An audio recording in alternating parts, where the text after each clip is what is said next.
NCP তাদের জায়গায় ৩০০ আসনে নিজেদের প্রার্থী দেওয়ার জন্য তারা প্রস্তুতি নিচ্ছে, নিজেদের সংগঠনকে শক্তিশালী করার জন্য প্রস্তুতি নিচ্ছে। আমরা মনে করি আমরা যদি আমাদের সংগঠনকে শক্তিশালী করতে পারি, ডিসেম্বরের মধ্যে যদি প্রত্যেকটা ওয়ার্ডে আমাদের আহ্বায়ক কমিটি থাকে, তাহলে আমরা ৩০০ আসনে আমাদের শক্তিশালী আমাদের প্রার্থী দিতে পারবো। আর অ্যালায়েন্সের বিষয়টা তো আলাদা বিষয়, এটা আগামীর বাংলাদেশ এবং জনগণের স্বার্থকে সামনে রেখে যদি কোনো রাজনৈতিক দলের সাথে গুরুত্বপূর্ণ কিছু বিষয় ঐক্যমত্য হয়ে অ্যালায়েন্সের সুযোগ থাকে, যদি তারা জুলাই সনদ বাস্তবায়নে একমত থাকে, বিচারিক প্রক্রিয়াকে এগিয়ে নিয়ে যাওয়ার ক্ষেত্রে একমত থাকে, যদি তারা বাংলাদেশে ভারতীয় আধিপত্যবাদ বিরোধী এবং আওয়ামী ফ্যাসিস্ট বিরোধী তাদের অবস্থানটা শক্তভাবে ধরে রাখতে পারে, এই বিষয়গুলোতে যদি আমরা ঐক্যমত্য হতে পারি, তাহলে জনগণের স্বার্থে অ্যালায়েন্স হতেই পারে। তবে এই বিষয়গুলো নিয়ে আলোচনা চলমান, এখন পর্যন্ত কোনো সিদ্ধান্ত হয়নি।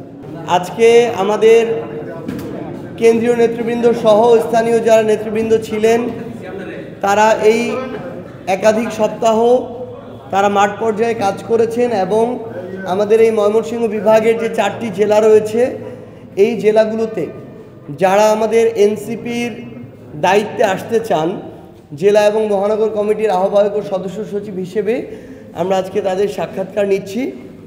আমাদের সেই প্রোগ্রাম ছিল। আমরা মনে করি টানা তৃতীয়বার অর্জন করেছে দেশের সেরা সুপার ব্র্যান্ড স্বীকৃতি বসুন্ধরা টিস্যু, যে 15 নভেম্বরের মধ্যে আমাদের উত্তরাঞ্চলের প্রত্যেকটি জেলা এবং মহানগরের আহ্বায়ক কমিটি আমরা পাব এবং আগামী ডিসেম্বরের মধ্যে বাংলাদেশের প্রত্যেকটি ওয়ার্ডে এনসিপির আহ্বায়ক কমিটি থাকবে।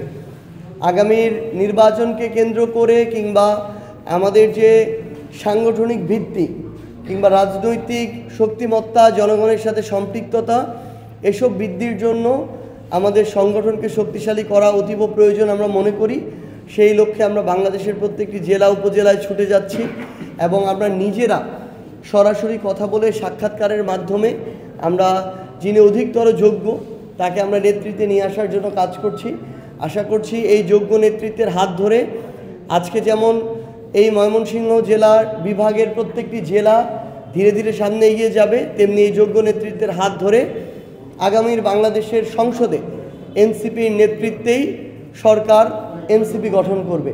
তো সেই লক্ষ্যেই আমাদের এই কাজ করে যাওয়া এবং আশা করছি যে আগামী 3 দিনের মধ্যেই আমরা ময়মনসিংহ বিভাগের যে 4টি জেলা রয়েছে, প্রত্যেক জেলার যে আহ্বায়ক কমিটি সেটি ঘোষণা করতে পারবো। এটা ছিল আমাদের সাংগঠনিক কার্যক্রমের অংশ। আপনাদের যদি কোনো প্রশ্ন থাকে তাহলে সেটা করতে পারেন। এটা অবশ্যই শুধুমাত্র একটা অন্তর্বর্তীকালীন সরকারই যে তাদের জায়গা থেকে সকল দায়িত্ব এককভাবে পালন করতে পারবে, এটা আসলে সম্ভব নয়, বরং রাজনৈতিক দলগুলোর সহযোগিতা লাগবে। এক্ষেত্রে অন্তর্বর্তীকালীন সরকার কিছুটা চালাকিই করেছে, রাজনৈতিক দলগুলোর উপরে এই দায়িত্বটা দিয়েছে। তো রাজনৈতিক দলগুলো যদি ঐক্যবদ্ধ হয়ে সরকারকে জানাতে পারে, তাহলে খুব স্বাভাবিকভাবেই সরকারের জন্য একটা রিলিফ।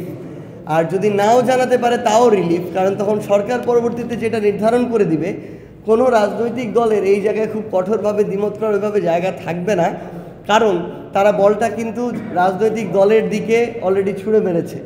সো আমরা তারপরও মনে করি এখানে রাজনৈতিক দলগুলোর মধ্যে দলীয় ভিন্ন এজেন্ডা থাকতে পারে, উদ্দেশ্য থাকতে পারে, লক্ষ্য থাকতে পারে, কিন্তু দিন শেষে বাংলাদেশ একটা ক্রুশিয়াল একটা মোমেন্ট পার করছে এবং আমরা সামনে বাংলাদেশের গণতান্ত্রিক ধারায় ফেরার জন্য নির্বাচনের কথা চিন্তা করছি।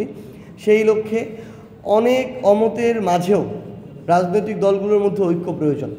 আমরা মনে করি যে এই বিষয়ে তারা নিজেদের মধ্যে আলোচনায় এসে অন্তর্বর্তীকালীন সরকার সহ একটা স্থিতিশীল এবং সাস্টেইনেবল দীর্ঘমেয়াদী একটা সমাধানে আসতে পারবে।